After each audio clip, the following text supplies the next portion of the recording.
Yang mempertanyakan kenapa orang Kristen tidak hafal kitabnya, biasanya adalah Muslim. Saya tidak pernah bertemu orang Hindu atau orang Buddha atau lainnya yang mempertanyakan kenapa orang Kristen tidak hafal kitabnya. Kenapa Muslim mempertanyakan hal ini?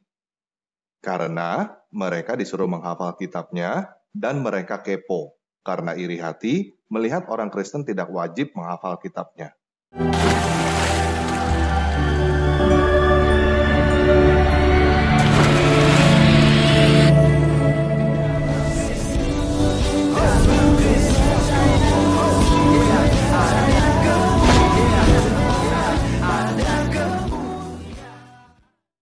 Salam teman-teman sekalian, berjumpa kembali dengan saya Arif Gule di channel TV Laskar Kristus ini. Pada video kali ini kita akan mendengarkan satu jawaban yang luar biasa dari Bro Tanpa Ragi mengenai kenapa orang Kristen tidak menghafal kitab sucinya, yaitu Alkitab. Sedangkan kalau dibandingkan dengan Islam dan sesuai dengan pertanyaan seorang makmak juga, apakah ada orang Kristen yang bisa menghafal Alkitab? Sementara di Al-Quran katanya itu dihafal oleh jutaan orang. Nah teman-teman sekalian, ini tentu sangat perlu untuk kita menjawabnya. Oleh karenanya kita belajar dari sebuah penjelasan yang luar biasa sekali dari Bro Tanpa Ragi berikut ini.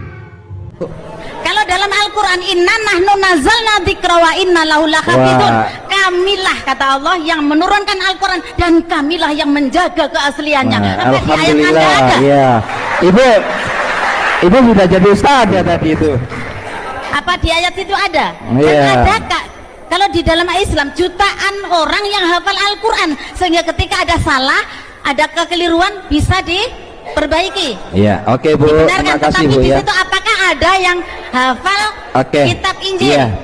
Untuk menjawab pertanyaan kenapa orang Kristen tidak hafal kitabnya, kita perlu tahu siapa yang mempertanyakan hal ini dan kenapa mereka mempertanyakannya. Yang mempertanyakan kenapa orang Kristen tidak hafal kitabnya, biasanya adalah Muslim. Saya tidak pernah bertemu orang Hindu atau orang Buddha atau lainnya yang mempertanyakan kenapa orang Kristen tidak hafal kitabnya. Kenapa Muslim mempertanyakan hal ini? Karena mereka disuruh menghafal kitabnya dan mereka kepo karena iri hati melihat orang Kristen tidak wajib menghafal kitabnya. Kalau mereka ditanya, kenapa umat Muslim disuruh menghafal kitabnya? Biasanya, mereka mulai mengeluarkan macam-macam jawaban. Intinya, supaya mendapatkan imbalan dari Tuhan mereka, baik berupa pujian, berkat, surga, atau pahala. Nah, kalau kita pikir benar-benar, apakah masuk akal jika menghafalkan urusan Zainab bercerai dengan Zaid, lalu kawin dengan Muhammad di dalam bahasa Arab, akan mendapatkan pahala dari Tuhan?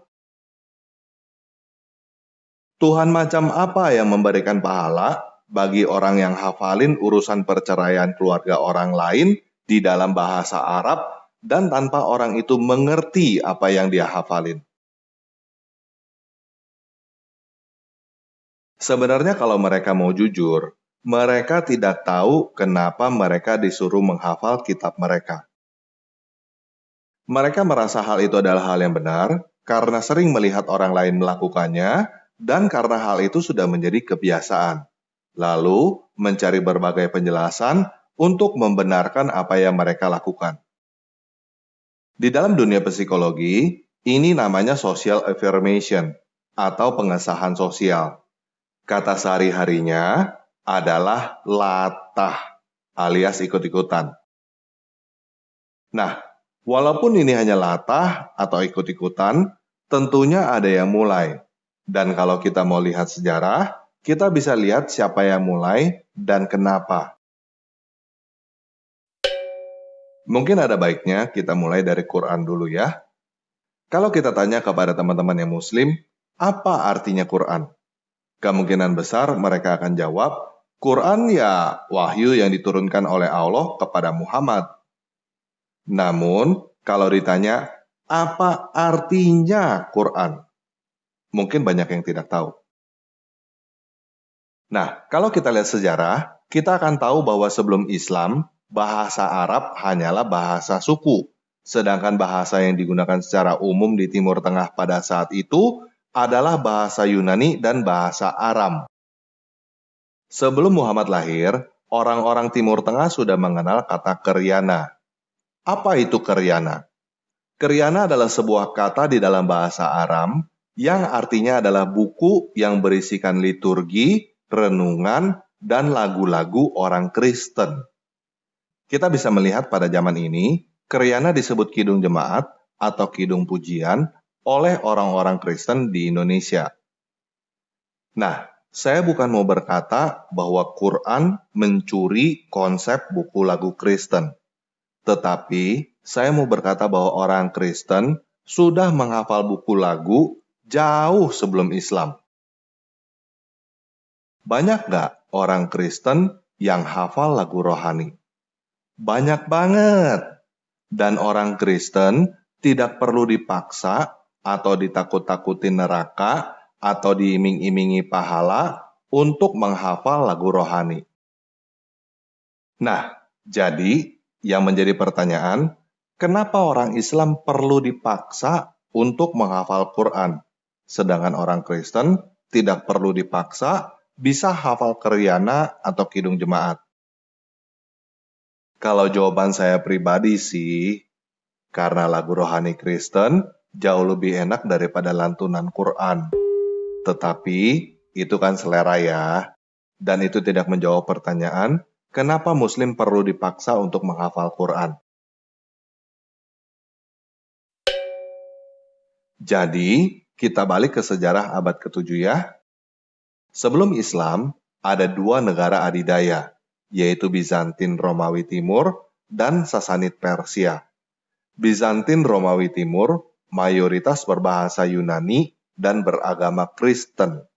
Sedangkan Sasanid Persia mayoritas berbahasa Aram dan beragama Zoroaster.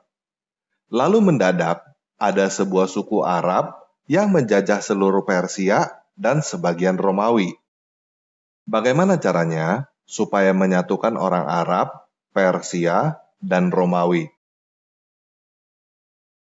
Caranya adalah dengan memberikan identitas baru atau politik identitas supaya rakyat lupa bahwa dia adalah orang Persia atau orang Romawi.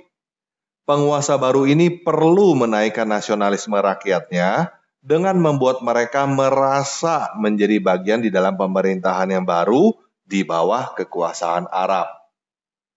Bentuk fisik seperti warna kulit, bentuk wajah, rambut, dan lainnya tidak bisa diubah.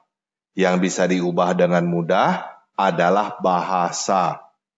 Jadi, semua harus berbahasa Arab.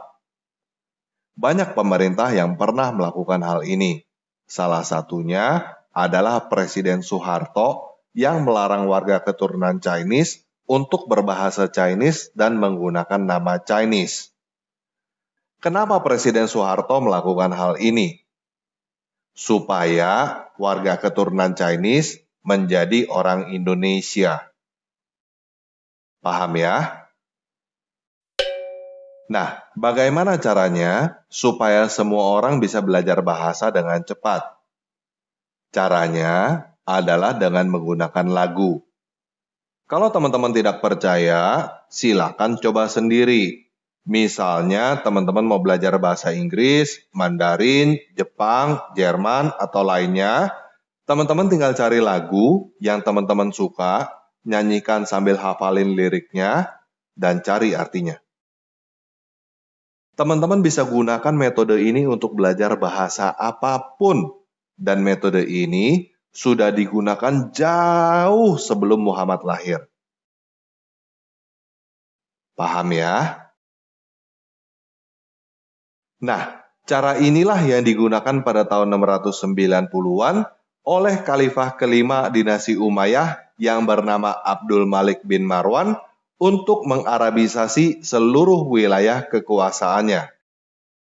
Dia menggunakan konsep kidung jemaat yang isinya sinkretisme, campur aduk antara agama Yahudi, Kristen, Zoroaster, Pagan, dan lainnya di dalam bahasa Arab supaya orang bisa beralih dari bahasa Yunani dan Aram ke bahasa Arab dengan cepat.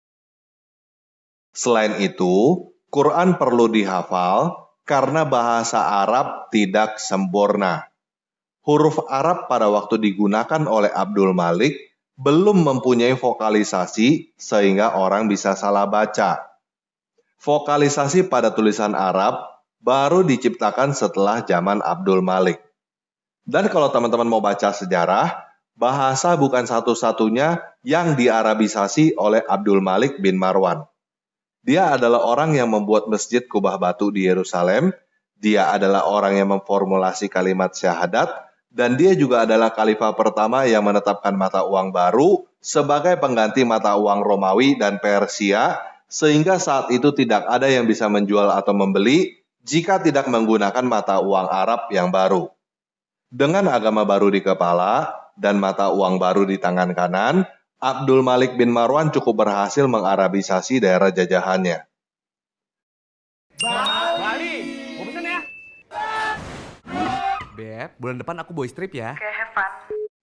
Jadi, mengucapkan kalimat syahadat, menghafal Quran, dan praktek keagamaan lainnya adalah langkah yang diambil oleh dinasti Umayyah untuk kepentingan politik Arab. Sedangkan Kristen bukan alat politik sejak awal. Tidak ada kepentingan untuk meyahudisasi atau meyunanisasi orang. Dan yang mempunyai kepentingan untuk mengarabisasi adalah orang Arab, bukan Tuhan. Tuhan yang menciptakan manusia dengan segala bahasanya, mengerti segala bahasa manusia. Tuhan yang benar mampu berbicara di dalam bahasa apapun dan mampu mendengarkan doa di dalam bahasa apapun. Selain itu, kitab suci orang Kristen memang ditulis supaya bisa dimengerti, bukan supaya bisa dihafal. Kalau kamu menilai sebuah buku adalah kitab suci karena bisa dihafal, silakan kamu coba hafal Kidung Jemaat orang Kristen. Kamu pasti bisa dengan mudah menghafal lagu-lagu yang ada di situ. Orang Kristen yang hafal Kidung Jemaat banyak. Orang Kristen yang hafal Alkitab juga banyak. Hanya saja tidak dibohongin dengan iming-iming pahala dari Tuhan, tidak dijadikan mantra untuk mengusir setan, tidak sesumbar, dan tidak menyombongkan diri kepada seluruh dunia. Hei, gua hafal Alkitab loh. Jadi, kenapa orang Kristen tidak disuruh untuk menghafal Alkitab?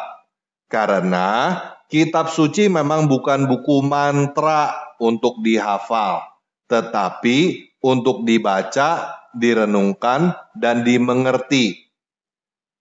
Paham ya?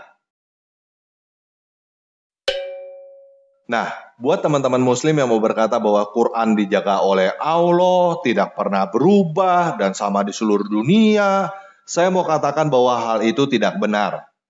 Quran berubah seiring dengan berjalannya waktu dan mempunyai banyak varian. Pada zaman ini aja, ada lebih dari 30 varian. Jadi, Quran bukan hanya ada satu, dan bukan hanya ada 7 qiraat. Hanya saja kamu tidak tahu dan kamu dibohongin orang. Saya sudah membuat banyak video yang membuktikan bahwa Quran berevolusi dan tidak sama di seluruh dunia. Kalau teman-teman mau tahu, silakan cari sendiri videonya di channel ini. Kalau teman-teman tidak mau tahu, masih mau percaya buta bahwa Quran tidak pernah berubah dan sama di seluruh dunia, ya itu sih terserah kamu. Saya cuma bisa berkata, kasihan deh kamu. Kamu adalah korban penjajahan bangsa Arab. Tetapi ingat, sekarang kamu punya pilihan untuk merdeka dari penjajahan bangsa Arab dan menjadi bangsa Indonesia. Oke, sekian video kali ini. Yesus Kristus penguasa saya memerdekakan kamu.